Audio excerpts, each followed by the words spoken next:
അങ്ങനെ നമ്മൾ ഇത്രയും കാലം കാത്തിരുന്ന ഭീം എക്സാം ഈ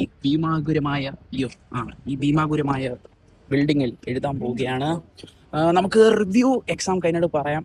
എന്തായാലും നോക്കട്ടെ, തീരുമാനമാവും മിക്കവാറും. അങ്ങനെ ഈ ഭീമാകാര ബിൽഡിങ്ങിൽ നിന്ന് പെട്ടിട്ടുണ്ട് സൂപ്പറായിട്ട്. ഒരു പാടടേ, ഞാനാണെങ്കിൽ പെട്ടുപോയി. നിങ്ങൾ ആരെങ്കിലും എഴുതണുണ്ടെങ്കിൽ മാത്സ് നല്ലപോലെ പഠിക്കാതെ തന്നുണ്ടല്ലോ, കിട്ടില്ലോ. ഞാൻ പോയി. ഞാൻ കുറച്ച് ഇങ്ങനെ കറക്കി കുത്തി കുറച്ച് ഉറങ്ങിയിട്ടും ടൈമൊന്നും തീരുന്നില്ല. ഇനിയും ഉണ്ട് ടൈം, ബാക്കി കുറച്ച് ടൈം കൂടെ ഉണ്ടായിരുന്നു.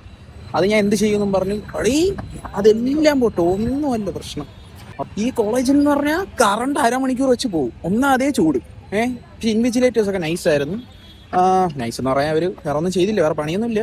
വെറുതെ ഇങ്ങനെ നമ്മളെ കയറ്റി വിടുക, അത്രയൊക്കെ തന്നെ. പഠിച്ച് മാത്രം വരിക എൻ്റെ റിക്വസ്റ്റാണ്. ആരും പഠിക്കാതെ വരരുത്, റിക്വസ്റ്റാണ്. ബസ്സിന് വന്നത് തന്നെ വേസ്റ്റായി പോയ കണക്കായിപ്പോയി. അപ്പം എല്ലാവർക്കും വേണ്ടി ഞാൻ പ്രാർത്ഥിക്കാം. എല്ലാവരും പോയി പൊളിച്ചടിക്കിയിട്ട് എനിക്ക് കൂടെ പ്രാർത്ഥിക്കൂ, കറക്കി കുത്തിയതെങ്കിലും ഒന്ന് ശരിയാവട്ടെ. ഓക്കെ, ശരി, ബൈ.